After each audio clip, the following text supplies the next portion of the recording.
Não fica bem, a gente passa bem e o outro carestia. Ainda mais quando se sabe o que fazer e não se faz. Como fruto do amor de Cristo, fruto do seu compromisso, vendeu o homem o que tinha e repartiu. Era o seu nome Barnabé, natural de Chipre, também chamado de José das Consolações, homem bom e piedoso, cheio de temor e fé, homem de Deus. E quando Saulo converteu-se a Cristo, lhe faltou amigos, alguém que fosse companheiro, fonte de consolo e abrigo. Como fruto do amor de Cristo, fruto do seu compromisso, foi um homem procurá-lo, dando-lhe a mão. Era seu nome Barnabé, natural de Chipre, também chamado de José das Consolações, homem bom e piedoso, cheio de temor e fé, homem de Deus. E quando a igreja se espalhou por todo o canto que havia, providência assim por mão de Deus chegou a Antioquia. Precisando de um pastor de almas, mesmo de um pastor de homens, foram procurar aquele que qualificou. Era seu nome Barnabé, natural de Chipre, também chamado de José das Consolações, homem bom e piedoso, cheio de temor e fé, homem de Deus. Meus irmãos e irmãs, a graça e a paz do nosso Senhor e nosso Salvador Jesus Cristo seja sobre todos nós. Mais uma vez nos reunimos, ainda que distantes, com o mesmo propósito de estudar a palavra do Senhor. E hoje nós vamos continuar o nosso estudo no livro dos Atos dos Apóstolos, especificamente o capítulo 11, dos versos 19 a 30, que nós vamos ler e conversar nessa manhã. Mas antes, nós vamos orar pedindo ao Senhor que nos abençoe, que nos dê a graça da ação do Seu Espírito Santo para iluminar a nossa mente, o nosso coração, para compreendermos a palavra do nosso Deus. Vamos orar? Obrigado, Senhor, pela Sua presença santa, pelo Seu cuidado na nossa história. Obrigado pela Tua palavra e obrigado, Senhor amado, pelo Teu Espírito Santo, que a inspirou. Agora pedimos, Senhor, que ilumine a nossa mente, o nosso coração, para que possamos compreendê-la, para que possamos não apenas compreendê-la, Senhor, mas que ela faça diferença no nosso proceder, no nosso pensar. Abençoe-nos, nós precisamos da Tua bênção, precisamos da Tua palavra. Nós oramos em nome de Jesus, nosso Senhor e Salvador, hoje e sempre. Amém. Nós vamos então hoje conversar no capítulo 11 de Atos, os versos 19 a 30, que nos conta um novo momento da igreja, um novo momento em que a igreja chega agora a Antioquia. E a partir de Antioquia nós vamos ter mais e mais a história de Atos, contando a inserção do cristianismo, da fé cristã entre os não-judeus. É como se agora, a partir de Antioquia, ficássemos mais longe de Jerusalém e mais próximos de Roma. E é isso que nós vamos conversar nessa manhã, porque esse texto nos conta sobre essa igreja que nasce na importante cidade de Antioquia e que tem a visita de Barnabé, um daqueles 7 que foram eleitos lá no capítulo 6 de Atos, você deve se lembrar, para ajudar as viúvas dos helenistas que estavam reclamando de não receberem a ajuda, colaboração, os recursos que eram necessários para a sua subsistência. E esse Barnabé, que nós vamos conversar um pouco hoje, agora nós como que voltamos à história, né, do Barnabé, que havia já apresentado Paulo aos demais apóstolos. Agora esse Barnabé vai até Antioquia e essa história que nós vamos conversar nesse momento. Versículo 19 diz assim: os que foram dispersos a partir da perseguição que começou com a morte de Estevão se espalharam até a Fenícia, Chipre e Antioquia, não anunciando a palavra a ninguém que não fosse judeu. É interessante que o verso 19 nos traz à memória o fato que aconteceu lá no capítulo 8, verso 4, você deve se lembrar, depois da morte de Estevão. Capítulo 8, verso 4 de Atos dos Apóstolos nos conta que os cristãos, né, foram dispersos por toda a Judéia e por onde eles caminhavam, por onde eles iam, eles anunciavam o evangelho do reino de Deus. É interessante que aqui no verso 19 nós temos essa menção então dessa dispersão e a citação de 3 locais especificamente, 3 lugares, né? Fenícia, Chipre, a ilha de Chipre, e Antioquia, da Síria, né? A terceira maior cidade do Império Romano. Daqui a pouco nós vamos conversar um pouco mais sobre a Antioquia.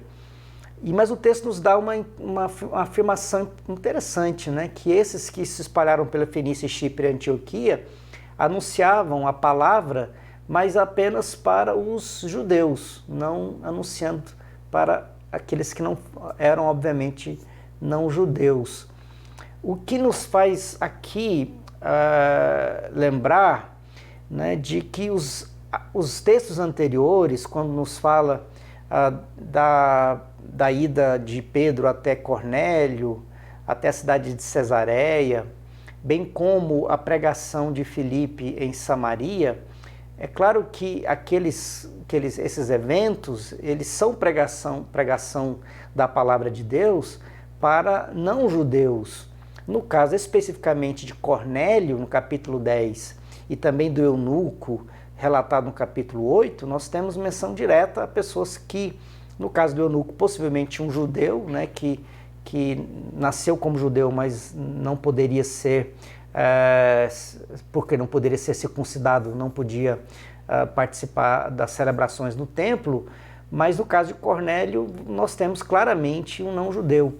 O que alguns estudiosos até nos fazem pensar que aqui não se trata de atos que são sequenciais, mas Lucas não está muito preocupado com a sequência dos fatos, como se nós tivéssemos uma ordem cronológica, né? Como se nós tivéssemos assim, o ato de capítulo 10 aconteceu e depois acontece o ato de Antioquia. Parece que Lucas quer nos dar a entender que esses atos foram simultâneos, que esses atos aconteceram ao mesmo tempo, mas obviamente não se daria para contá-los ao mesmo tempo. Então há aqui uma ordem, mas não uma ordem cronológica. Eu particularmente concordo com essa teoria, porque o que é claro que a ida de Pedro a Cesareia e a conversão de Cornélio e toda a sua família se tornou conhecida de todos os cristãos, o que não daria nenhuma lógica para dizer que os cristãos que saíram não pregavam senão para judeus, se o próprio Pedro havia pregado em Cesareia na casa de um não-judeu. Portanto, aqui eu compreendo que não há uma cronologia dos fatos, mas fatos que são simultâneos. E Lucas está querendo nos mostrar que esses atos estão acontecendo exatamente porque a igreja está crescendo e esses fatos estão se multiplicando na igreja ao mesmo tempo. Pois bem, o verso 20 diz que alguns deles, porém, que eram de Chipre e de Cirene e que foram até Antioquia, falavam também aos gregos, anunciando-lhes o evangelho do Senhor Jesus. Então o texto que nós lemos aqui, né, já no versículo anterior nos fala da Fenícia, que é o atual Líbano, né, Chipre, que é a ilha, a famosa ilha de Chipre, e Antioquia, a cidade da Síria, a capital da Síria. O verso 20 nos fala então de que alguns então de Chipre e de Cirene duas regiões com muitos judeus. A Chipre era conhecida nesse tempo porque tinha uma grande colônia de judeus, e também Cirene. Você deve se lembrar, inclusive, na Bíblia, Lucas faz questão de falar do Cirineu, que inclusive carrega a cruz, né? Uma referência que havia muitos judeus em Jerusalém, oriundos de Cirene, naqueles dias da celebração da Páscoa. Pois bem, o texto nos fala que estes de Chipre e de Cirene foram até Antioquia e ali falavam também aos gregos. A expressão aos gregos não é muito correta, a melhor tradução seria aos helenistas, quer dizer, aos de cultura grega. Aqui não está falando de pessoas que nasceram na Grécia, mas de pessoas, todas as pessoas que possuem uma cultura grega. Lembrando que, né, é só lembrar um pouco da história, que nesse momento o mundo estava sendo dominado pelo Império Romano, mas a cultura que os romanos tomaram para si, para impor sobre o Império, foi a cultura helênica, a cultura grega. A cultura grega era muito avançada na filosofia, em várias compreensões religiosas. Os romanos assimilaram a cultura grega, as divindades gregas. Inclusive a língua grega era a língua da filosofia, era a língua do saber, do conhecimento. E o latim, né, que era a língua romana, era usada para as questões comerciais. E aqui nós então temos não os gregos nascidos na Grécia, mas a expressão de todos aqueles que têm uma cultura helenista, portanto, não judeus que viviam numa cultura no Império Romano, vivendo a partir da cultura helênica.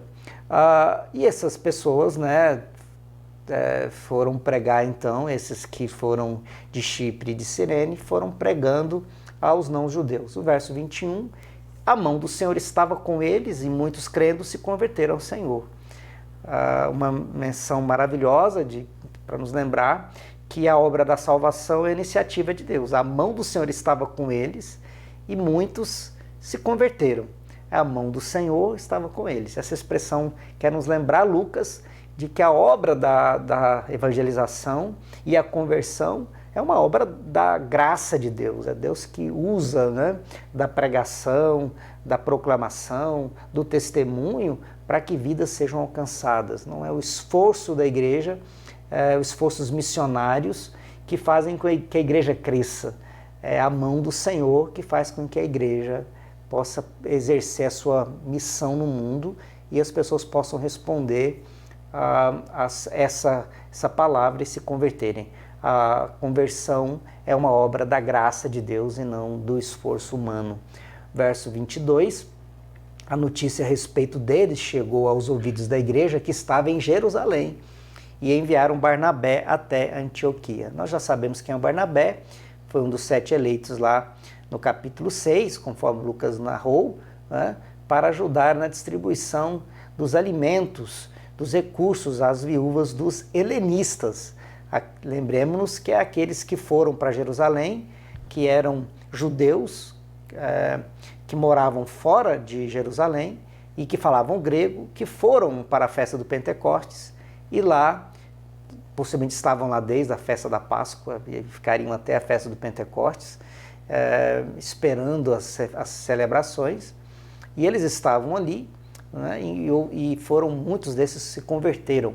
Nós nos lembramos lá, se você não se lembra, volte e assista o capítulo 6, que não vai do Atos dos Apóstolos, que está à disposição. E eles foram para Antioquia. A Antioquia foi fundada em 300 anos antes de Cristo, né, por Seleuco Nicanor, um dos grandes generais de Alexandre o Grande. E o Seleuco chamou a cidade de Antioquia, deu esse nome por conta do seu pai Antíoco. E essa cidade se tornou conhecida como a Antioquia a Bela, por conta dos seus edifícios, por conta das suas avenidas largas. Era uma cidade considerada uma das grandes belezas do mundo antigo. E embora ela tenha sido fundada pelos gregos, né, pelo Seleuco, Nicator, ela teria nesse período, por volta aí de 45, 46 da era cristã, que é quando Lucas deve estar escrevendo, relatando, melhor dizendo, os fatos, né?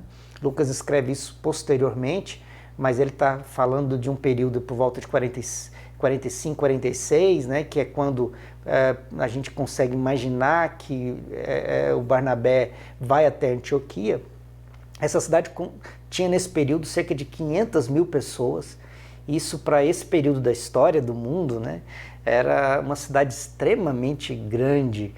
Para nós termos uma ideia, essa era considerada a terceira maior cidade de todo o Império Romano, uma cidade cosmopolita, com um comércio muito forte. Por conta disso, atraía para si chineses, indianos, judeus.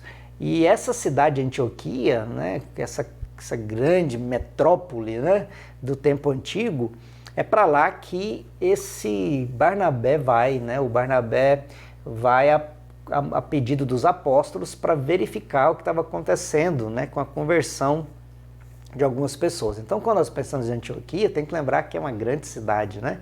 500 mil pessoas já é uma cidade relativamente grande para os nossos dias. Agora, imagina isso ao tempo de 60, 45, 46, melhor dizendo, né, da era que nós vivemos. Pois bem, quando nós vemos o verso 23, diz assim: quando ele chegou e viu a graça de Deus, ficou muito alegre e exortava a todos a que com firmeza de coração permanecessem no Senhor. Então o texto nos conta que Barnabé, chegando ali em Antioquia, essa grande cidade de Antioquia, né, 500 mil pessoas, já é uma cidade grande para os nossos dias. Imagina aquele tempo, né? Por volta de 45, 46 da era cristã. Pois bem, ele chega na cidade e exorta a todos que com firmeza, né, de coração permanecessem no Senhor. Aqui é interessante notar que é como se Lucas fizesse um trocadilho com o próprio nome de Barnabé. Barnabé significa o filho da consolação. E o filho da consolação consola, o filho da consolação consola os irmãos ali, né, de Antioquia, para que permanecessem firmes. É uma firmeza de coração.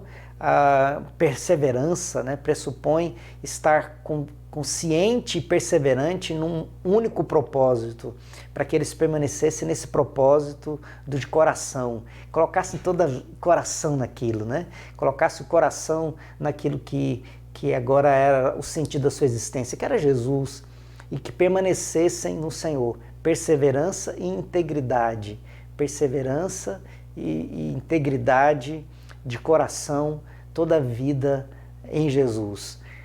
É um consolo maravilhoso, né? Não deixe se desviar, olhe para Jesus, permaneça firme em Jesus, seja sincero nessa sua vida com Jesus. Essa era a palavra, então, de Barnabé aos cristãos ali em Antioquia. Verso 24, porque era um homem bom, cheio do Espírito Santo e de fé, e muita gente se uniu ao Senhor.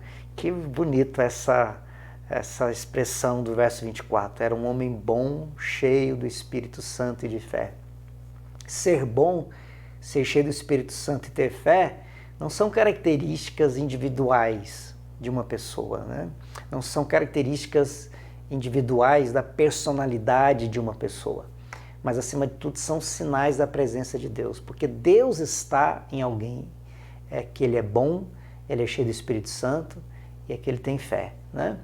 Porque Deus se manifesta nessa vida, porque Deus se manifesta nessa pessoa. Essas qualidades, elas se tornam avultantes, elas se tornam abundantes, elas se tornam maravilhosas. Quantas pessoas nesse tempo, né, se dizem cristãs, se dizem filhas de Deus, mas lhes falta bondade, lhes falta serem guiadas pelo Espírito, lhes falta fé. Fé que não é fé na fé, fé em Cristo. Significa andar com Cristo, parecer com Cristo. Quando nós estamos precisando nesse tempo de gente que é boa, né? Que tem um coração bom, porque está vivendo com Deus, que é cheio do Espírito Santo, porque permite que o Espírito Santo não apenas habite, mas presida, governe, defina o jeito de falar, de pensar, de agir, e de fé, né? Fé que não é fé na fé, mas fé em Cristo, que é o coração depositado no Senhor e Salvador. E verso 25 nos diz que depois Barnabé foi a Tarso à procura de Saulo. Depois que ele viu esse movimento em Antioquia, ele sai de Antioquia e vai até a cidade de Tarso para procurar o Saulo. É interessante que a palavra aqui, a procura, no grego dá a ideia de que ele foi e fez uma grande procura por um grande tempo. Nós não sabemos por quanto tempo isso aconteceu, mas a ideia que pressupõe o texto é que ele foi para procurar, continuou procurando, né? Estava procurando. E Gálatas 1:21, o apóstolo Paulo, lá na sua carta aos Gálatas, capítulo 1, verso 21, ele fala que nesse período, possivelmente, né, de acordo com a narração lá de Gálatas, Saulo estaria na Síria e na Cilícia.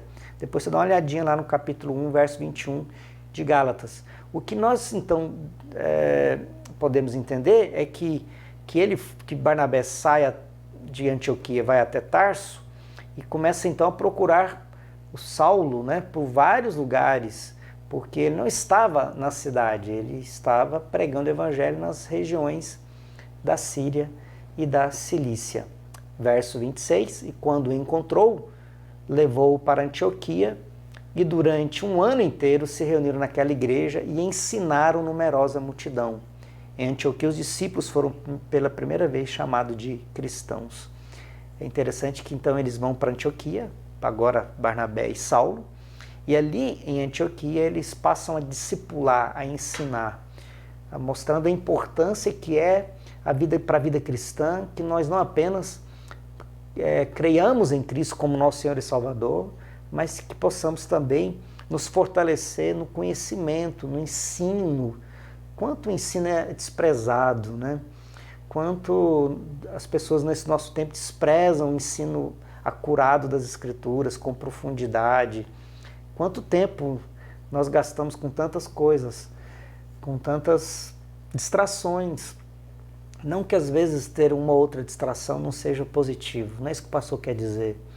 Mas às vezes nos envolvemos com tantas distrações que não ocupamos minutos do nosso dia para estudar a palavra. Não apenas ler, mas estudar. E procurar pessoas, procurar recursos para que possamos aprender a palavra do Senhor. Por isso que nós vivemos um cristianismo, infelizmente, nosso tempo tão raso. Né? As pessoas lotam os templos, mas não conhecem a Bíblia, falam coisas, né? Às vezes eu me assusto com isso, pessoas dizem assim, porque na Bíblia está escrito tal coisa, porque eu aprendi tal coisa. Eu digo, onde é que Bíblia é essa? Porque nessa Bíblia, a Bíblia que eu tenho, que eu leio, não tem essas coisas, não tem essas lições.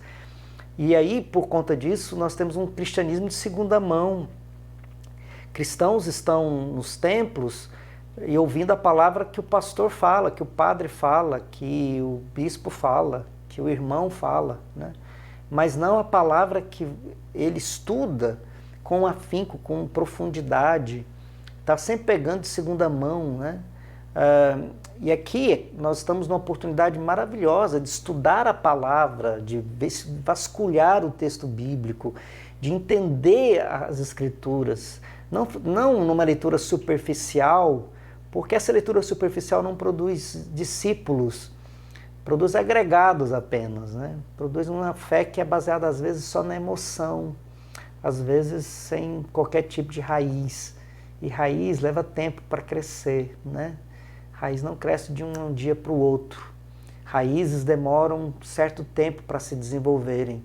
Uma árvore, para ter firmeza, precisa crescer e lançar raízes profundas.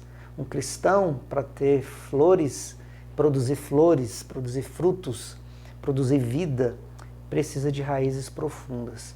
E raízes profundas está aqui, né? Como no verso 26, no ensino de um Barnabé e Paulo, que passa durante um ano ensinando os discípulos sobre a fé cristã. Quanto tempo você tem dedicado para estudar a palavra? Verso 27. Naqueles dias, alguns profetas foram de Jerusalém para Antioquia.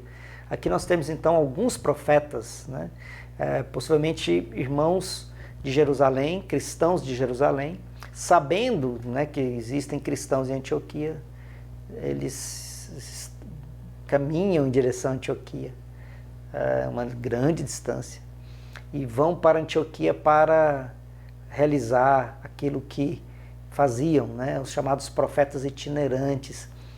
Os profetas itinerantes foi um movimento muito importante no cristianismo aí no primeiro, segundo século, ao ponto de nós lemos nas cartas, né, sobre a recepção de profetas que vêm para suas casas e que deveriam ser recebidos, mas ao mesmo tempo com muito cuidado, que as suas profecias deveriam ser pesadas. No livro de Didaquê, um importante livro meados do segundo século, fala inclusive sobre testes que deveriam serem feitos aos profetas, que se eles estivessem numa cidade que eles cobrassem pela sua profecia, ou mesmo pedissem comida para profetizar, eles deveriam ser considerados falsos profetas, eles deveriam ser expulsos das cidades. Então veja, esse movimento dos profetas era um movimento de pessoas que saíam, passando pelas igrejas, levando, né, a palavra, pregando, e profecia que não é previsão de futuro, era pregação, o ensino, e também essa palavra vinda da boca de Deus, né, que eles diziam possuir. E esses profetas então chegam lá em Antioquia. Vamos prosseguir, verso 28.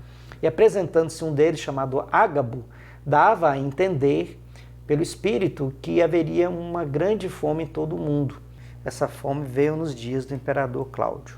Veja, o verso 28, então, nos aponta que um desses profetas de nome Ágabo se reúne com esses irmãos ali em Antioquia, com os cristãos em Antioquia. Lembremos-nos que Paulo e Barnabé estão com eles em Antioquia. E ele dá a entender, né, eu gosto dessa expressão, porque aqui não se trata de uma palavra do tipo, Deus me mandou falar, né? Deus mandou dizer. Não, ele fala algo dando a entender que haveria uma grande fome, o que pressupõe que há aqui uma interpretação, uma análise dessa palavra de Ágabo por parte dos cristãos de Antioquia. Possivelmente Barnabé e Paulo estão atentos a isso, e eles compreendem que Deus está dando uma direção, e eles analisam aquela palavra a partir desse bom senso, a partir da racionalidade, né? Porque o ato aqui pressupõe não uma palavra profética diretiva, mas uma palavra que pressupõe que Deus está dando uma direção, e eles analisam aquilo compreendendo que aquilo então vem da parte de Deus.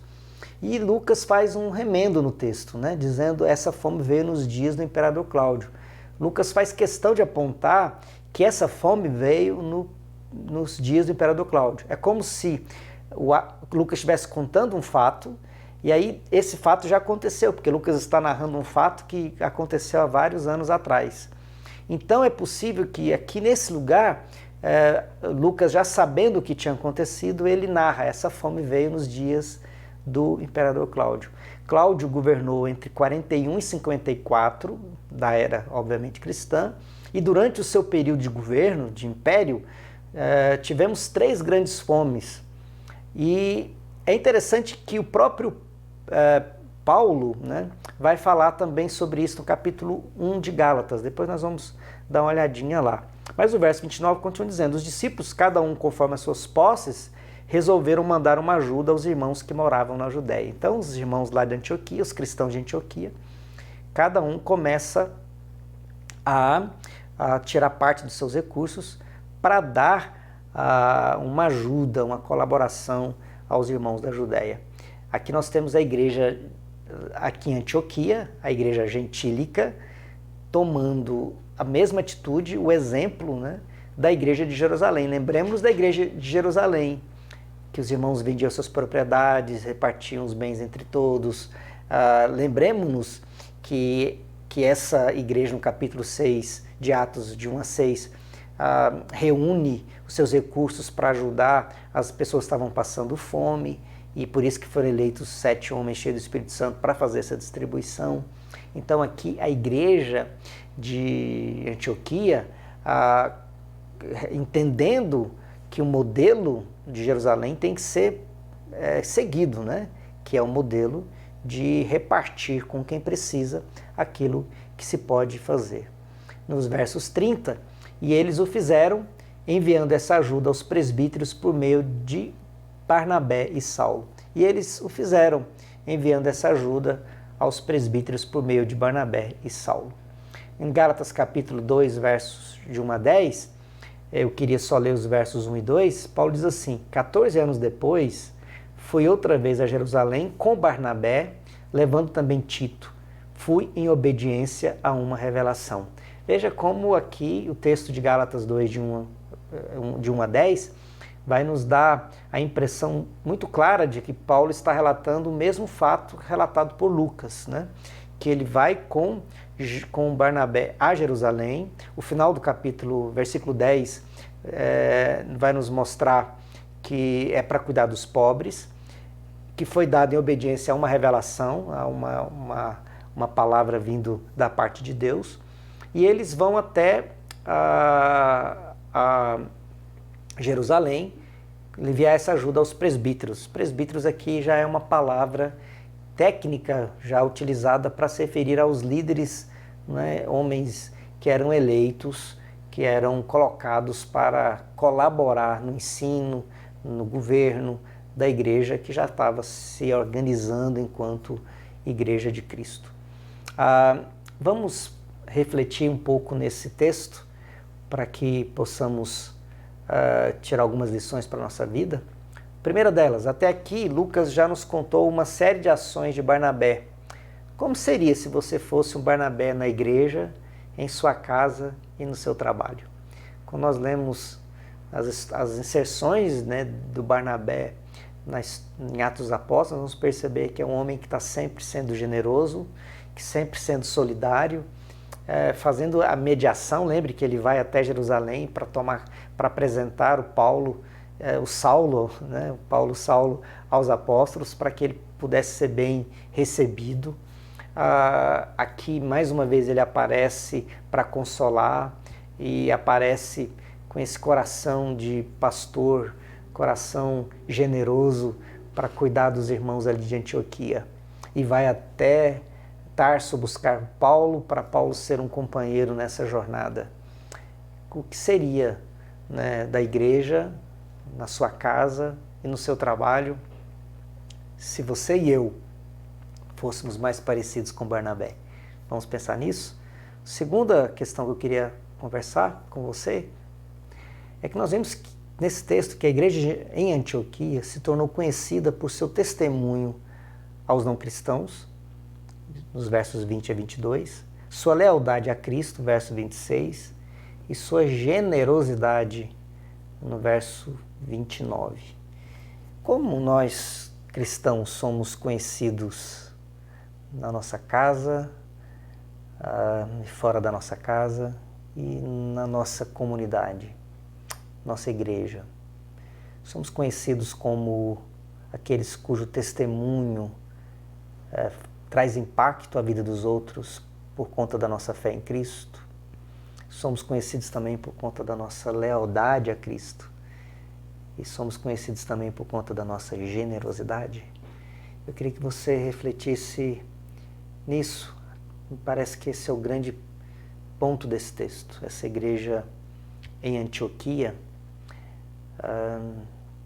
não esquece o que é ser igreja.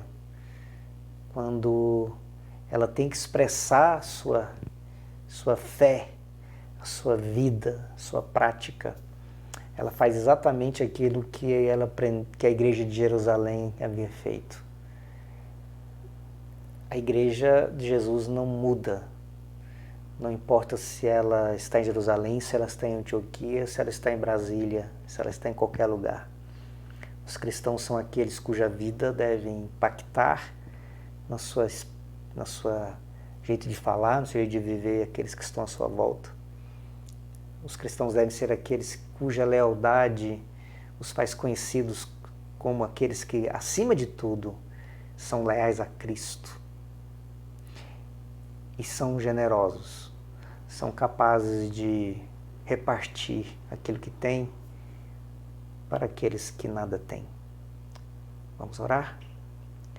Meu bondoso Senhor, nós te louvamos pela tua graça que nos sustenta, pela tua palavra que nos desafia. Precisamos tanto de ti, Senhor. Precisamos da tua presença para cumprirmos a nossa missão, o nosso jeito de viver possa refletir, ó Deus, a presença do teu Santo Espírito em nós, através de nós. Bondoso Senhor, resgate no nosso coração, na nossa experiência, na nossa prática, Deus, a essência do que significa seguir a Jesus, de sermos chamados de cristãos, aqueles que onde estão, onde vão, o que fazem, são identificados com Jesus Cristo.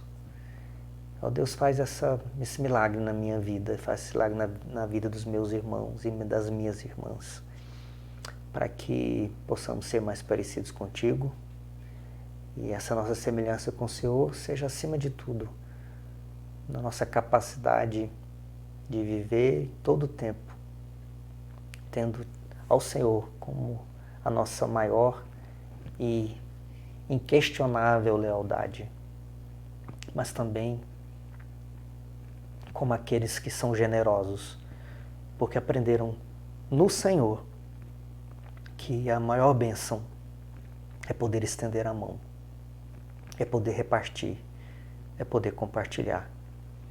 Oramos pela nossa cidade, pelo nosso país, oramos pelas vidas que estão enfrentando essa enfermidade da Covid, mas também, ó Deus, pedimos para que mais uma vez a graça do Senhor possa se estender sobre os que estão pesquisando uma vacina e possa nos dar, ó Deus bendito, um tempo rápido, ó Deus, alívio para esse tempo tão difícil que nós vivemos. Nós oramos porque cremos na tua intervenção e oramos em Jesus Cristo, nosso Senhor, hoje e sempre. Amém.